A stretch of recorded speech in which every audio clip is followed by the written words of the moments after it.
Hey guys, Pastor Chelsea here, and you're watching The Thursday Show, a weekly broadcast put up by Colonial Woods to connect to our online community, to connect others to each other, and connect everyone to Christ. So thanks for tuning in. This week, I thought it'd be interesting to talk a little bit about our phones. Have you ever gone out to a restaurant? I mean, maybe not recently, but you've gone before, and you've noticed people sitting together at a table, but everyone has their cell phone pulled out and they're on it, not paying attention to each other? Or maybe you've had this happen at home even, where you're with your family, you're trying to have a conversation with somebody, and they say, "Huh, what?" And you have to repeat the whole thing all over again because they were distracted by their phone. I think we've all experienced that, and we've probably been guilty on either side even, being the people frustrated when others were on their phones, or maybe even being the ones causing the frustration when we've been on our own phones. For me personally, I've noticed that once COVID hit, my personal screen time usage doubled. Yeah, I used to be probably spending around 2 hours a day on average on my phone, which is still not great. But once COVID hit, man, I went over 4 hours every single day where I was just scrolling through my phone. Maybe you've had the same thing happen. I recently watched a documentary on Netflix called The Social Dilemma, and it really challenged me with my phone usage. In The Social Dilemma, filmmaker Jeff Orlowski makes a pretty good case about how mining data from our on-screen activity, social networking companies have constructed a predictive way to know what you're going to choose, what you want to see in front of you, and by doing so, they can put a spell on our attention in historically unprecedented ways. A quote that stuck out to me from that documentary comes from data visualization guru Edward Tufte, and he says, "There are only two industries that call their customers users: illegal drugs and software."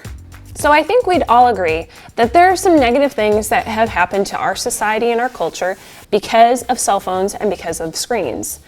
So let's go over the bad first. Time addiction. We are addicted to our devices and to our screens.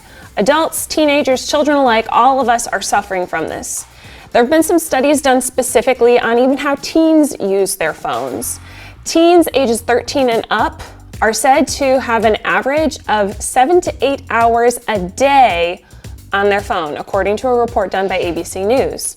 Preteens, the numbers isn't that much different, with an average of 4 to 5 hours a day on their devices. Adults, I think we're probably guilty to similar numbers as well. So this isn't just a problem for teens, this is a problem for all of us who are using screens or phones regularly. Other negative things that have come from our phones. Inappropriate content. Easier than ever for us to access stuff that we probably shouldn't be accessing. Another negative, skewed information. It's really easy for fake news to get out there and to spread. According to that documentary, fake news spread multiple times so much faster than real news content. Another negative is comparison. For adults, for teenagers alike, all of us are now comparing our lives to the lives that we see portrayed on social media, which can leave us feeling down, leave us feeling like we're not enough, leave us feeling like we need more, and especially for younger people, especially for our teenagers, this can be really challenging when their identities are still being formed and they're constantly looking at what other people have and how they read them.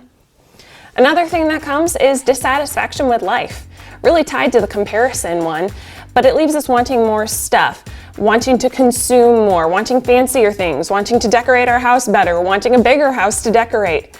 Comparison and dissatisfaction with what we have, leading to discontentment. And another thing that it's leading us to is to being a pretty lonely generation. You've probably heard it said that we're more connected than ever, and yet numbers show that teenagers and adults alike are feeling lonelier than ever.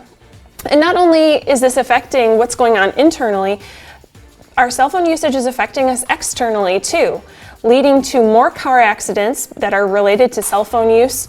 National Safety Council says that they report around 1.6 million car accidents happen every year related to cell phone use. But not only that, our added time on our phones and devices leads to affecting our sleep, affecting our health, affecting our thought life, which then affects our physical bodies. So there's a lot of negative that can be out there associated with our phones. So I think it's really important for us to take a look at our usage. Now, before we continue this conversation, I think it's important that we pause, because it'd be really easy for me to just list the doom and gloom associated with our cell phones. But I think as Christians, we're not meant to be the victims of our devices. We're meant to instead take the good and be in control of them. And that's what I want to challenge us with today. So sure, we talked about a lot of negative stuff that comes from our phones, but let's think for a second about some of the good that's come from having this technology. I mean, when you think about it, it's incredible that we hold these mini computers in our hands that connect us all around the world. They help us communicate with loved ones, communicate with even total strangers that we've never met, to be able to collaborate in new ways.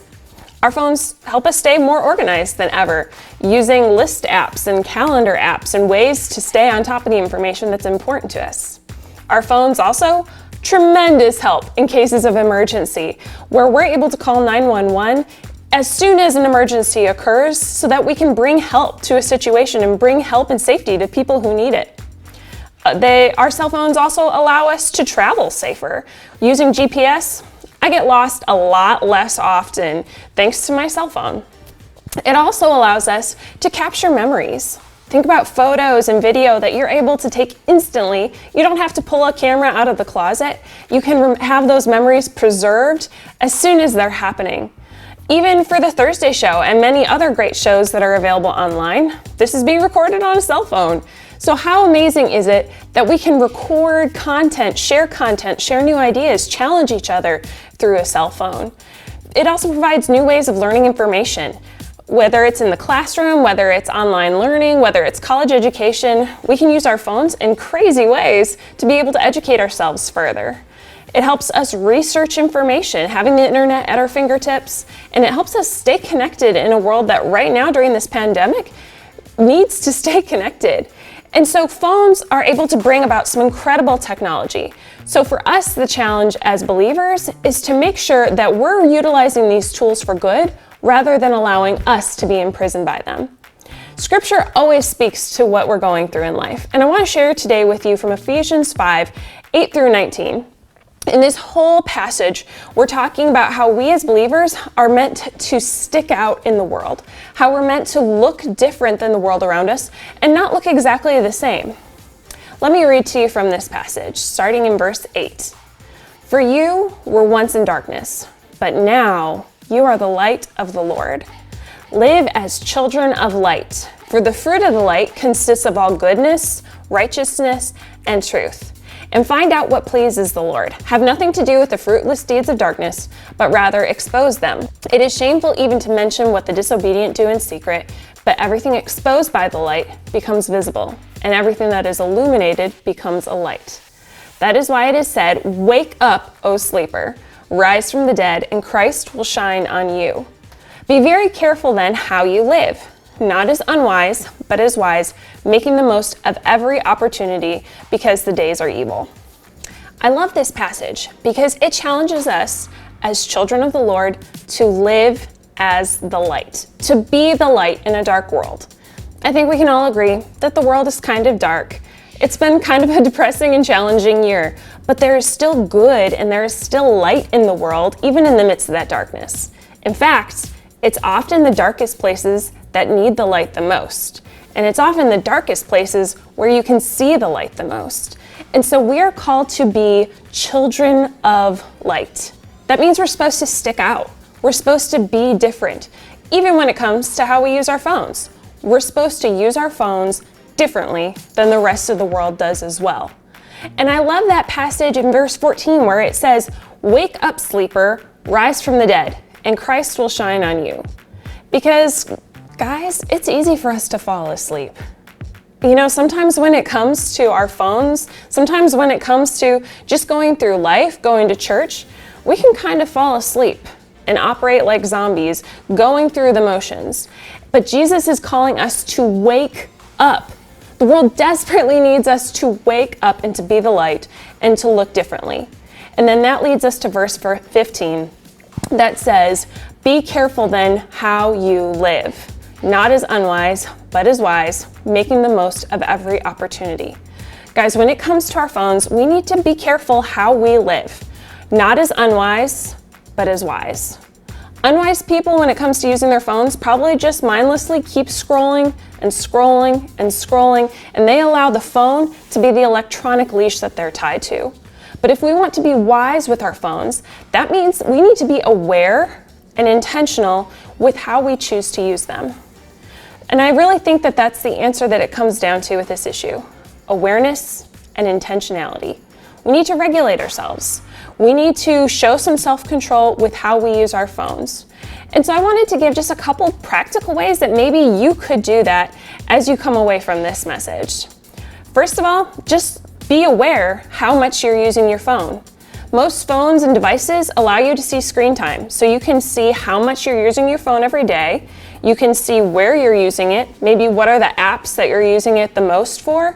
And so it starts with awareness. Just look it up and figure out how much time am I actually spending on my phone. The next thing you can do is be intentional. Choose how you want to use your phone rather than how you want your phone to be using you. So maybe if there's an app that you find yourself spending lots of hours in the day using, maybe it'd be a good time to take a break from that app. Maybe delete it from your phone for a little while so it no longer has control over you. Or maybe your takeaway is just going to be the simple challenge of, hey, as a family, we're going to put all of the phones away in this box whenever we have dinner together or when we spend family time together. Or maybe another really practical way you can regulate and be intentional with your time is to just turn off notifications for apps. Have you guys been there before where you hear the ding and you suddenly are so curious to know who sent what or what the notification is? Well, let's not be slaves to our notifications. Let's turn them off and have that freedom and peace that comes by being disconnected for a little while. Another option would be maybe to take a day in the week where on this day you don't use your phone or screen at all. Growing up, we did that as a family where Sundays were the day we didn't use any TV or any extra device like that, any computers, and it was really refreshing. I didn't really like it as a kid, but looking back now, I see where that was really wise of our family to do that. Or maybe for you, another challenge is just going to be, hey, I want to regulate my time. For me, this has been my personal challenge. When I saw that I was using my cell phone 4 hours a day, I knew that that was something that I needed to change. And so for this past week, I've been working really hard and I'm down to 3 hours a day. And I want to keep working at that to get back to a more manageable amount that I think is appropriate for me in my life and my work. And so maybe ask yourself for you, what's an appropriate amount that you want to spend on your phones every single day? And the last thing that you could do to help with this is maybe you want to check out that documentary I mentioned earlier. Watching The Social Dilemma really opened my eyes a lot to where I was in control and where I wasn't. And so this could be a great thing that you could watch, discuss with friends or family, or even discuss with me. I would love for you to send me an email and tell me your thoughts. Did you like it? Did you agree with it? What did you think about it? How did it challenge you personally? So there you have a whole mess of challenges that you could take away from this. But the important thing is that each of us need to respond differently.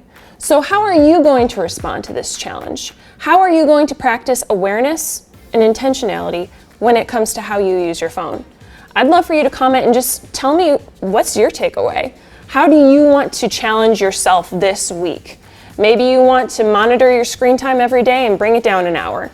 Maybe you want to put phones away at dinner. Maybe you want to delete an app. Whatever it is, tell me. I'd love to hear what you're going to do to make sure that you are the light in the darkness. Make sure you are living as wise and not as unwise, that you are in control of your phone, not that your phone's in control of you. So share with me in a comment below, what's going to be your personal goal after hearing this? I'm so glad you guys joined us today for the Thursday show. I hope that it's been challenging and encouraging to you that we can live as light in the world, so it means that we need to live differently. As we go forward into the next few weeks, I'm really excited to be doing something new with the Thursday show. For the next few weeks, we're actually going to be doing a book club. This summer, I led a high school girls' Bible study, and we went through the book, Get Out of Your Head. And guys, this book was so transformational for me and for the girls that were in it. And so as soon as we began the Thursday show, I knew that this was going to be an important book to talk about with all of you guys in our online community. So tune in next week as we cover the first episode of Book Club with that book, Get Out of Your Own Head. I hope you'll join me there. I hope you'll stay connected here online and leave a comment, send me an email. I'd love to hear from you. Until then, I hope you have a great Thursday, and I'll see you next week.